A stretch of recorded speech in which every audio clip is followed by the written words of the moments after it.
Sean Wang is the director, editor, and producer of the short film Nǎi Nai Wài Pó. I'm David Buchanan with Gold Derby.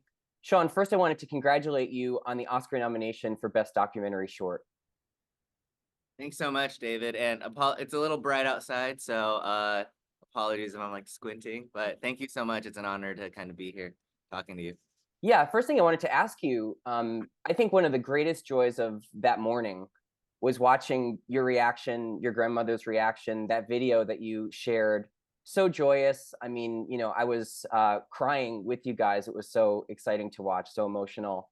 Take us inside that moment. I mean, how were you feeling going up to the nominations and then just a euphoric, moment? So what was that like for you all? I mean, it was insane. It still like doesn't fully feel real.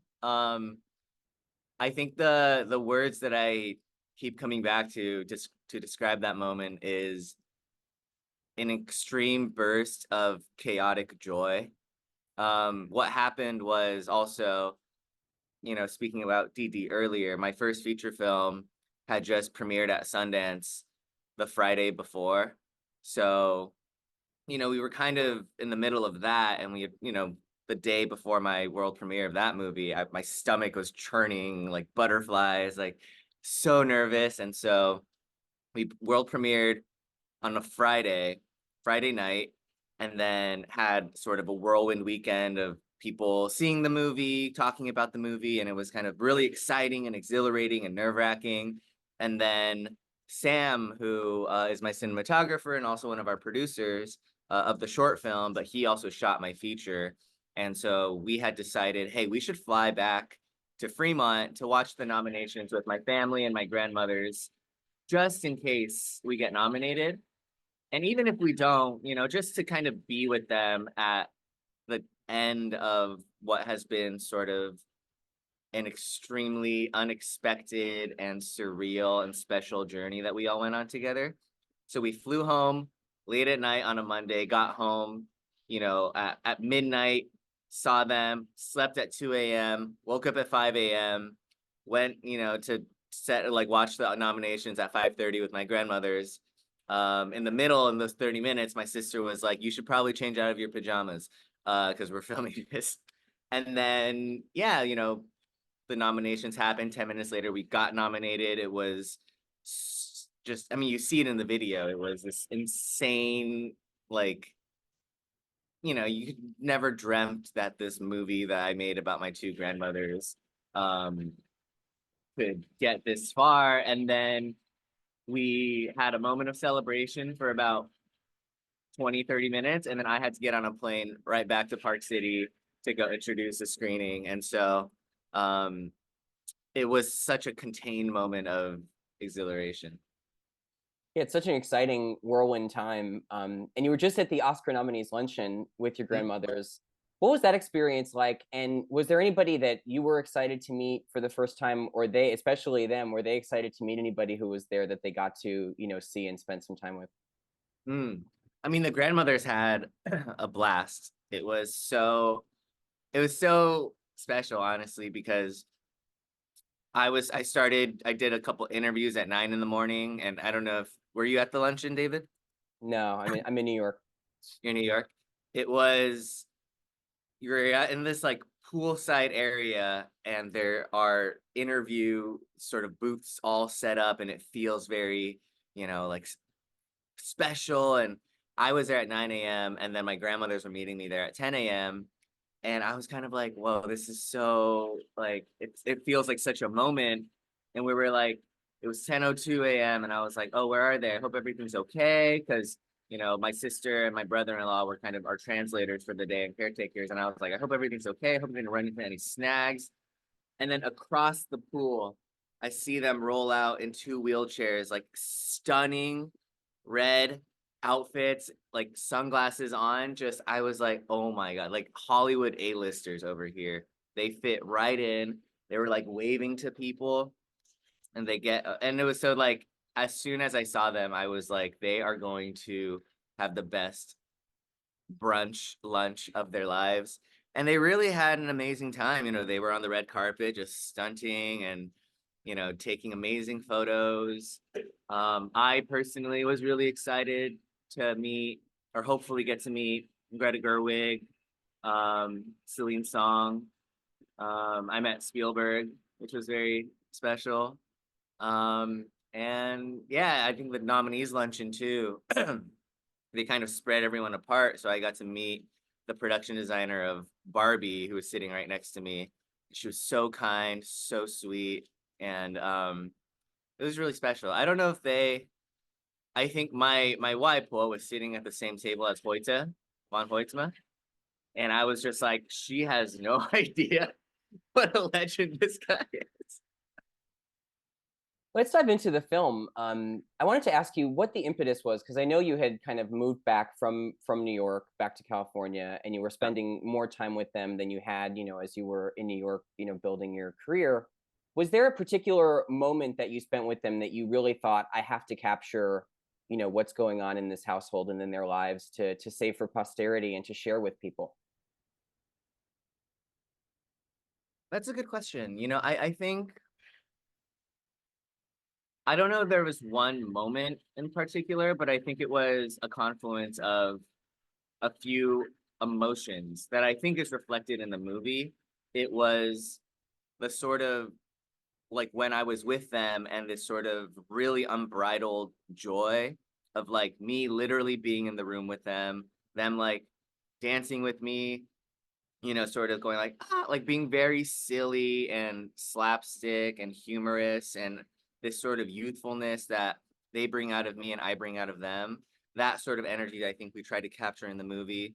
It was that combined with the very observant and patient, and almost me looking at them from afar and being like, I love these two women so much. Like my grandmother reading the newspaper, my wife washing the dishes, them doing like folding the laundry, these very mundane quotidian rhythms of their life that I sort of thought this must be what their lives are like when I'm not around, minus, because when I am, exactly, when I'm in the room with them, it's very joyful, very, silly. I wonder if they do this when I'm not there. And I was trying to capture those two rhythms, I guess, of reality. And again, I think the moment that really made me want to turn the camera on and really try and do something and make it a reality was just feeling my, both of them, but especially my Nai Nai's fragility. She was 94 when we shot, and she's 96 now. She's in very good health, which is great. But there's some days where I just felt how fragile she was as a human. She says it in the movie, she's like, I'm 94, but I feel 100. I think, in her heart, she's probably like 30, but I think her, our bodies are frail at that age. And so I just had this thought that whenever I do move away, um, again, it could, every time I leave home could be the last time I see her. And so I wanted to kind of trap this moment in amber and sort of really have a time capsule and a memory of all this to look back on. Yeah, that's beautiful. And I think what you're speaking to now is exactly what the film captures so well, which is such a great balance of tone that you strike. Obviously, there's so many joyous moments, but there's also, pain and some fear. And there's, that moment where they're talking about the terror of going to the market. They haven't been to the market in a year. I just wanted to ask you about how you struck that balance in the film, because obviously it's a short doc. You only have 17 minutes. What was it like for you as you were exploring, just kind of capturing everyday life? Did you have an idea of the tone in mind before you started, or did that kind of come out more in the edit? Because it really is just, as I said, such a great balance of the kind of joy and sorrow of everyday life. Yeah, I think you captured it kind of perfectly. That was the North Star. It was, can we make a film that was essentially a container for all of these tones? What I felt with them on a sort of everyday basis, that sort of um incredibly heightened version of joy, this sort of the surreal, the skits, the the silliness, like how that was kind of the challenge, right? How do you have a movie where my grandmothers are talking about farts and death and put them next to each other and have them feel like the same movie, and not just feel like the same movie, but the same person, and ultimately I knew it was possible because that's who my grandmothers are. They're so deep, they're so human, they're so complex, but they're so silly and they're so joyful and they're so youthful. So it was really, how do we boil the essence of these two women into, like what you're saying, a short dog? We didn't know if it was going to be 10 minutes long. We didn't know it was going to be 17 minutes long. We didn't know if it was going to be 40 minutes long. The goal was just, what is the most concise and honest version of this movie? And so, yeah, we went into it, again, not really knowing the macro of how it's all going to come together. But I think in the moment to moment, Sam and I, while we were shooting, we were like, we don't know exactly how it's going to piece together, but we felt moment to moment, we're like, this is special. And that was the kind of something really special about this film too. It was so organic. It was really this film where we were just kind of following the feelings. And it was like, oh, we're shooting this, and we're like, oh, this feels good. Let's just keep going. And then when we hit a wall of like, oh, okay, we don't know what to do here now, we would just kind of take a break. And then we would kind of observe and react and see something and be like, oh, let's try something here. And then, yeah, the edit was that sort of, as filmmakers, that was the challenge. Again, how do we weave together these tones instead of having it be like putting tones next to one another and making it feel like what life feels like. I'm sure there's a lot that remained on the cutting room floor as you were kind of finding the runtime and what to leave. Is there anything that you wish you had managed to get in, or you were really sad to leave out? That I know kind of as the credits are rolling, we get some lovely clips that maybe didn't fit in the narrative. But is there anything else that you hoped that we had seen that just couldn't fit in the film? That's a great question. No one's ever asked me that. I think you touched on it a little bit, though. There's some like end credits sequences, and that's something we kind of discovered where there was one thing we discovered in the edit, which was there is a narrative to the movie that's a movie about my grandmothers, for my grandmothers, but it's also this meta narrative of a grandson, me making a movie with my grandmothers. And so I always knew my presence was going to be felt, a little bit. And there were shots where I'm literally in the frame with them. And I think in the edit, we realized, oh, the lightest version of this actually goes a long way. Like even in the movie now, you can hear my voice. The movie opens, I'm the first line. You can kind of feel my presence without having to literally see me. We kind of felt like that was just kind of, it didn't feel as honest, and so there was a skit that we filmed, which is the first end credits shot where White Pó smacks me with the cane. And that was essentially, I think it was Nai Nai interviewing me. Like I was the talking head, and she's asking me like, who do you like more, Nai Nai or White Pó? And I basically start talking, saying stuff about White Pó, and then she's in earshot, eavesdropping, and she's just like, yeah, uh-huh, uh-huh. And I'm like, I don't know, Wife was super annoying. Like, she's always trying to feed me blueberries, blah, blah, blah. And she's just listening, and then she smacks me with the cane. And so we had a whole, like, 2-minute skit about that. And I think it's so funny, but we realized we just don't need it. But we can put, like, the 1 second in the end credits, and it felt amazing. It did. It's such a great moment. I feel like it's also just such great fortune that life brought these two women together. Your parents, kind of brought them together. Do you know, like, how were they always as close as they are now? Like, obviously, they met long before you were born, but what stories did you hear about what they were like when your parents met, and how long have they been so close? Because they feel, they're kind of inseparable, it seems, in the film. Yeah, well, I think it was, I think they've always been, close, which is already kind of rare in law relationships. Like, maybe not close the way they are now, but they at least got along. And for most of my childhood, actually, they didn't live, like, Wai Po lived in Taiwan, up until I was in my late teens. And so I would kind of go back to Taiwan every summer and spend a month or two with her. And that's also something that's really special about this film. This is a little bit of a tangent, but even thinking about it now, like Wai Po, for so much of my life, her primary purpose was a caretaker for my grandfather on my mom's side, and he was kind of paralyzed and kind of bedridden for my entire life. I never knew him as like I never had a real conversation with him.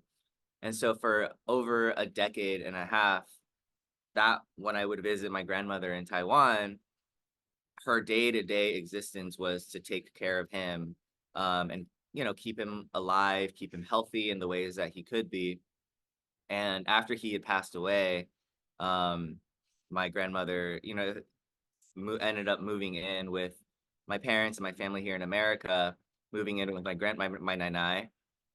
And, I think they both lost their husbands as well in a sort of, within years of one another. And so I think they found each other also in a very special, not special time in their life, but maybe a time in their life where the person they loved most and who was their partner in life wasn't there anymore. And then they sort of found like late stage soulmates, and they say it in the movie, like they take care of one another. Nai Nai is 10 years older than Waipo. And so they can look out for each other. They can spend time together, in a way that it feels almost like this platonic sisterly bond. But I think even going back to that idea of purpose and their identity as humans, like after my grandfather passed away, I think my grandmother, she hasn't said this, I'm kind of speculating, but it was almost like I spent my entire, life kind of taking care of this person. And now what do I do? And I think we've realized, and I knew that they have these creative spirits and energies and desires.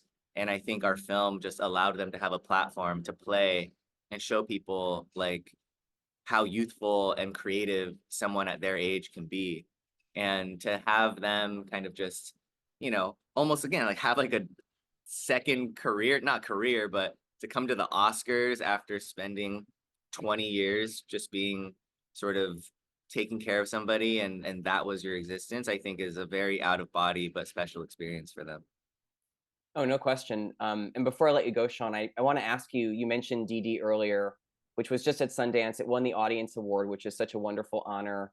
What was that whole experience like for you, watching that film with an audience? I don't know if that was the first time you saw it with a group like that.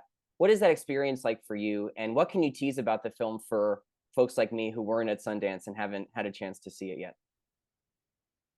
Yeah, well, I mean, I haven't fully processed that experience either, but the premiere, the first time watching it with a proper audience was the most special and the most like nerve-wracking, I am going to pee myself at any moment experience of my life. And I think I went into it knowing I'm proud of the movie, but I introed the movie and it was a sold out crowd, and I stepped onto the podium to intro the movie and I was just shaking. And my friends were all like, "You're so eloquent," and I was like, if I said three more words, I would have just broke down crying like in front of everybody. We sat down, the movie played. The movie played really, really well. Um, but I think as a filmmaker, you never know. I think I'm also just not great with screenings and anxious. And so I was like, every laugh we get is the last laugh we're gonna. And I was just I was holding my producer's hand, and he was like, you need to stop sweating. And so it was this feeling of just, okay, every moment is landing the way we wanted it to land. So far, so good. So far, so good. So far, so good. Until the credits, and I was like, okay, the movie's over. And I think it played well. And the credits rolled, and there's a Q&A afterwards, but it felt to me that there was like a mass exodus of people, like just leaving the theater. And I was like, they're not staying for the Q&A. They hated the movie. Um, this movie is like I was, getting, it was like 4 minutes of credits. I'm like, the entire theater is leaving. We're gonna do Q&A for nobody. And then the lights went on. They called me back to the stage. I went up and we got a standing ovation, and it was still a very full theater.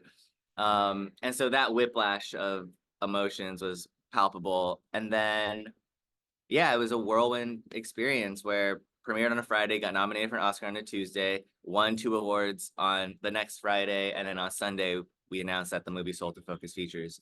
So the movie's coming out this summer. It's about a 13-year-old Taiwanese American boy, and it's loosely based on my own childhood. It's not autobiographical, but it's very personal. And in a weird way, it is a cousin to Nai Nai and Wài Pó. Wài Pó has a role in the feature, playing a character named Nai Nai, who's, not necessarily one-to-one based on my Nai Nai, but it's a grandmother role. And it's interesting. I think if Nai Nai and Wài Pó explores finding yourself, a new version of yourself at the end of your life, DD is about finding yourself and finding the ways you grow into a better version of yourself at the beginning of a new chapter in your life. So in a way, they're both about that. Well, Sean, congratulations again on the Oscar nomination for Nai Nai and Wài Pó. Congratulations. Thanks so much for talking to Gold Derby today.